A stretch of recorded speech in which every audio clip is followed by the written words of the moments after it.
통계청이 조사한 2016 사회조사 결과에 따르면 13세 이상 국민의 54.7%가 전반적인 일상생활에서 스트레스를 받고 있으며 이 중 직장생활에서 받는 스트레스가 압도적으로 높게 나타났습니다. 한편 대부분의 직장인들은 과도한 스트레스와 회의감으로 무기력증에 빠지는 등 이른바 직장 사춘기를 겪고 있는 것으로 조사됐는데요. 직장 사춘기를 극복하고 건강한 직장인으로 거듭나기 위한 노력, 하나님의 법, 세상의 법에서 알아봅니다. 하나님의 법, 세상의 법, 이정만 변호사님 나오셨습니다. 자, 변호사님 안녕하십니까? 네, 안녕하세요. 자, 오늘 이 직장에 관해 좀 이야기를 나눠볼 텐데요. 뭐 직장을 편하다고 하는 사람 별로 없을 겁니다. 그런데 요즘 현대는 이게 무기력증이라고 하는 게 직장인들에게 나타나서 이게 얼마나 스트레스 심하면 이런 것이 몰려올까. 정말 이게 심각한 어떤 현실 아닙니까? 예, 보통 이제 살다 보면 누구나 이제 스트레스는 있죠. 이제 그렇죠. 인간관계에 대해서 뭐 가족 간에도 있을 수 있고. 그래서 이제 그 일상생활에서 받는 그 스트레스를 통계청에서 한번 조사를 해봤습니다. 그랬더니 직장에서 받는 스트레스가 73.3%나 돼서 굉장히 많은 스트레스 중에 그러니까 아주 압도적으로 높습니다. 그러니까 스트레스는 대부분 직장 내 스트레스라고 보면 되는 것이죠. 그리고 또 하나는 직장인 중에 한 94.4% 정도가 직장 사춘기를 경험하고 있다는 겁니다. 그래서 이제 직장 사춘기라는 것은 뭐냐면 이제 뭐 사춘기 되면 뭐 반항하고 막 이런 것처럼 직장인들이 왜 의욕을 갖고 취업됐으니까 의욕을 갖고 일을 시작하는데 1년에서 3년 차 새내기 직장인들이 그 직장 내 스트레스 때문에 의욕을 상실하는 이런 경우를 이제 직장 사춘기라고 하는데 100세 시대에 장거리 먼 길을 가야 되는데 새내기 직장인들이 이 마라톤 경주인데 마라톤을 100m 달리기처럼 전력 질주하다 보니까 지치는 겁니다. 이제 이래서 생기는 것이 이제 직장인 사춘기의 퍼센트가 이렇게 높아진 것이죠. 그러니까 자동적으로 뭐 일의 효율성도 떨어질 거고. 당연히 떨어지게 됩니다. 자, 우리가 일이라고 하는 것은 우리가 뭐 성경에 보면 에덴 동산 이후에 사람들이 뭐 필연적으로 일을 해야 되는 그런 삶의 모습인데 이게 과연 무기력하고 또 부정적이고 이런 모습이 된다면 이건 뭐 개인이나 국가적으로 손실 아닙니까? 아, 그렇죠. 손실이 크죠.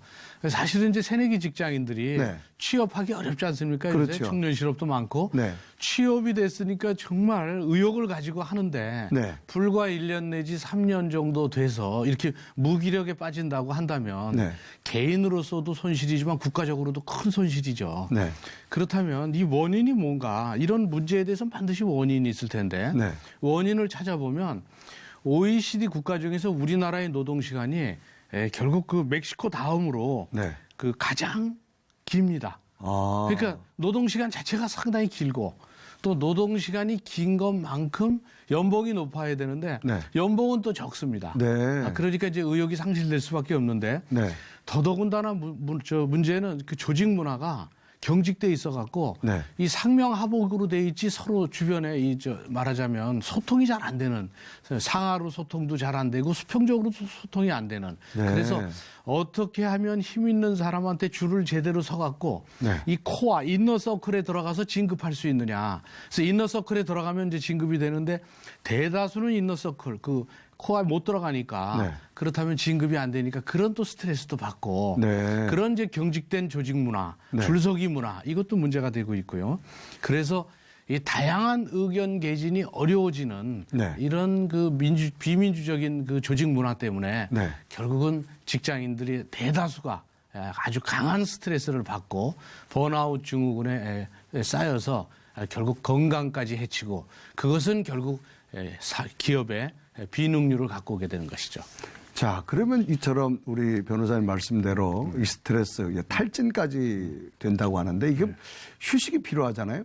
근데 이게 뭐 퇴근 시간도 늦고 또 퇴근을 해서도 어떤 개인적으로 휴식을 가질 수 있는 환경이 많이 그렇게 원활하지 않은 것 같아요. 그렇습니다. 그래서 이제 프랑스는 올해 1월 1일부터 50명 이상인 직장은 그 이 퇴근 시간이 딱 끝나면 그러면 그 퇴근한 그 근로자들한테 연락을 하지 못하게 그렇게 했습니다. 그래서 연락을 해야 되는 상황도 있으니까 연락을 하려면 그 직원들하고 협상을 해야 됩니다. 아, 좋다. 나는 연락해도 좋다. 그래서 협상이 된 경우에는 연락해도 되지만 그것을 협상이 안 됐을 때는 연락하지 말라는 거죠. 네. 그다음에 이제 우리나라에도 이번에 이제 법안에서 발의된 게 근로기준법 개정안에 의하면 퇴근 시간에 카톡 같은 거로 업무 지시하지 말라는 겁니다. 그래서 퇴근해서 나와 있는데 업무 지시하지 말라. 퇴근됐으면 그다음에 개인 사생활이니까 근무가 아니지 않느냐. 그래서 근로기준법에 그걸 이제 명시하겠다는 건데. 근데 문제는 이것이 근로기준법이 적용되려면 퇴근 시간이 이제 정확히 준수됐을 때 이제 그런 문제가 있는데 아예 퇴근 시간이 늦어지면 뭐 그냥 회사에서 그냥 일을 시키고 있으니까. 그렇죠. 그래서 이제 이 근로기준법 개정안도 퇴근 시간이 지켜졌을 때 그럴 때 얘기죠. 사실은 이런 식으로 근로기준법을 제대로 지키면 오히려 능률이 더 올라간다는 겁니다. 그래서 이제 보니까 더 많이 붙잡아 두고 일을 시킨 것보다는 퇴근을 제때 시켜서 밀도 있게 일하는 것이 생산성이 훨씬 더 올라간다. 이런 인식이 다 우리들이 갖게 된다면 그렇다면 이게 이제 사실 다 이루어지겠죠. 그 직장 사춘기도 이제 많이 줄어들 테고. 그래서 인식의 전환이 필요한 그런 시대입니다. 자, 제가 아는 어떤 형제도 어떤 이제 직장 문화를 견딜 수 없어서 그러면 내가 기독교 정신 회사로 한번 이직을 해야 되겠다. 그래서 그쪽으로 이직을 했는데 뭐 거기도 조직이다 보니까 별반 어떤 다른 일반 회사와 다를 수 없이 그냥 평상시처럼 되더라는 거는 굉장히 절망감을 느끼고 있더라고요. 그 절망감이라는 것이 이제 기대가 너무 컸기 때문에 사실은 이제 크리스찬 정신, 기독교 정신이 있는 NGO나 또는 이제 기업들 의 경우에는 일반 기업들에 비해서 훨씬 더 주님의 말씀대로 그렇게 모든 일이 진행될 것이다라는 기대를 갖고 들어가죠. 근데 그 기대치가 너무 높으면 그만큼 실망도 더 큰 것이죠. 이제 거기도 기업이고 이윤을 추구하는 그런 기업이라면 다른 기업과 마찬가지로 경쟁을 하니까 인식의 전환이 없는 상태에서는 그만큼 일이 많아질 수는 있는 것이죠. 그래서 이제 중요한 것은 본인의 관점이 바뀌어야 돼요.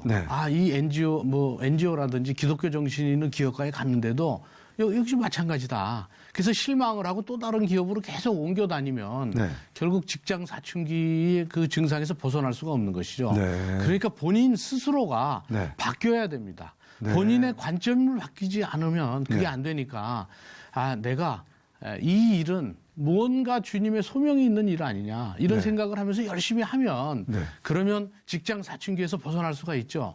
열심히 하면 이렇게 새로운 기적이 일어날 수도 있기 때문에 본인의 관점을 바꾸는 것이 더 중요하다고 보는 것이죠. 자, 그 관점 가운데 그러면 회사를 들어가는 것도 중요하지만 어떤 이런 문제를 최소화하기 위해서는 자기의 어떤 직업 선택도 중요할 것 같아요. 그렇습니다. 살다 보면 정말 중요한 것이 직업 선택입니다.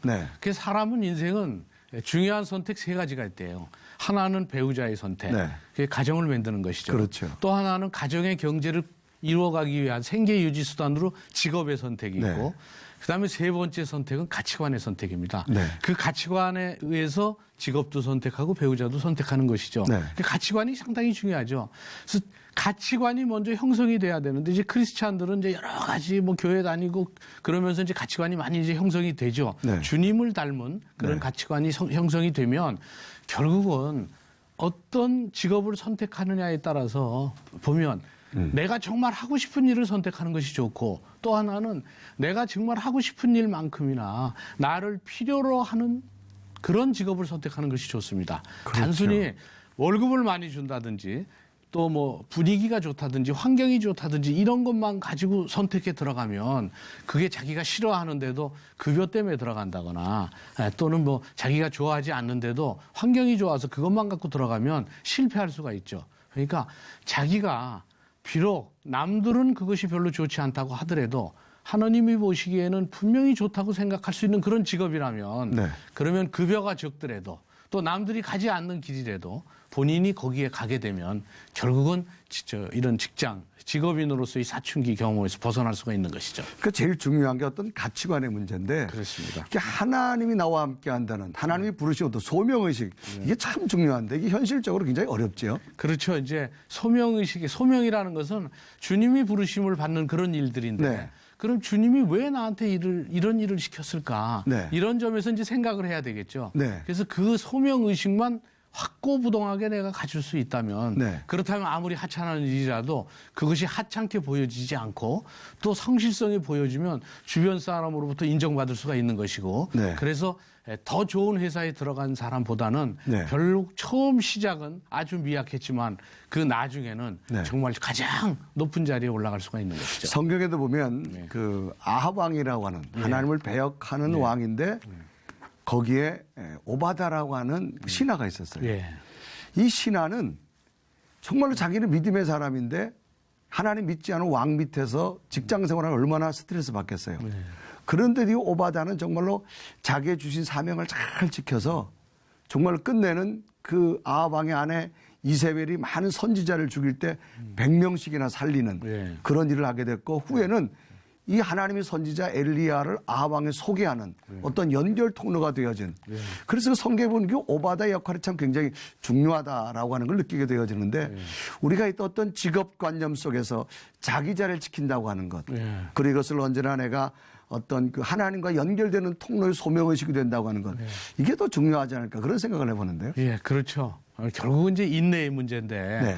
이제 어느 회사에 들어가서 여긴 내 자리가 아니다 이러고 박차고 나가는 것이 능사가 아니고 그렇죠. 인내를 가지고 네. 그 자리에서 소명의식을 가지고 네. 실제적으로 열심히 일을 해야 됩니다. 그것은 1만 시간이라는 법칙이라는 게 있어요. 네. 어떤 일이라도 아무리 어려워도 10,000시간을 하게 되면 결국 그게 습관이 되고 네. 그게 이제 습관화가 되게 되면 네. 결국 그 일에 전문성을 갖게 된다는 것이죠. 네. 그래서 인내를 가지고 그 일을 해야지 조금 하다가 이건 내 자리가 아닌 것 같다. 그리고 자꾸 박차고 나가면 네. 결국은 전문성을 얻기도 힘든 것이죠. 네네. 그리고 이제 주변 사람들하고도 서로 잘 화합해서 나가는 그 아프리카 속담에도 이런 말이 있어요. 네네. 빨리 가려면 혼자 가고 멀리 가려면 함께 가라 이런 네. 속담이 있어요. 네. 그러니까 지금은 100세 시대이기 때문에 그렇죠. 100세라는 긴 더군다나 지난번에 김영석 교수님이 말씀하시기를 인생의 황금기는 100세를 살아보니까 네. 65세부터 75세까지다 이런 얘기를 하셨거든요. 네. 이런 100세 시대에는 정말 함께 가야 됩니다. 네. 그러니까 인내를 가지고 박차서 회사에서 나가지 말고 주변 사람들하고 화합하면서 함께 가는 생각과 1만 시간의 법칙을 생각하면서 가면 결국은 전문성도 얻을 수 있고 직장 사춘기를 경험할 네. 그럴 겨를이 없는 것이죠. 네. 자, 우리가 어떤 경제수단 때문에 직장을 갔지만 어떤 돈을 버는 것만 능사가 아니라 정말 하나님이 나를 부렀다는 이 소명의식. 그래서 그 직업을 통해서 하나님도 사랑하고 이웃도 사랑하고 사람도 사랑하는 어떤 그 아름다운 모습. 결국 우리의 가치관과 목표 설정이 좀 바로 되어야지 하지 않는 그런 생각을 해봅니다. 예. 그 골로새서 3장 23절에는 네.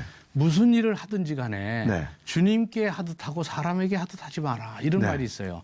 그러니까 아무리 하찮은 일이라고 하더라도 그것이 주님이 나에게 맡긴 일이라고 생각하면서 주님께 하듯 하면 네. 결국은 그 자리에서 본인이 원하는 것을 얻을 수 있고 네. 또 그것이 생활화되고 습관화되면 크리스찬으로서 예수님 닮은 그런 모습들이 드러나기 마련이죠. 네. 그러면 이 생활이 신앙이 되고 신앙이 생활화되는 그런 기적을 경험할 수 있으리라고 봅니다. 네. 변호사님 오늘 말씀 고맙습니다. 예, 감사합니다.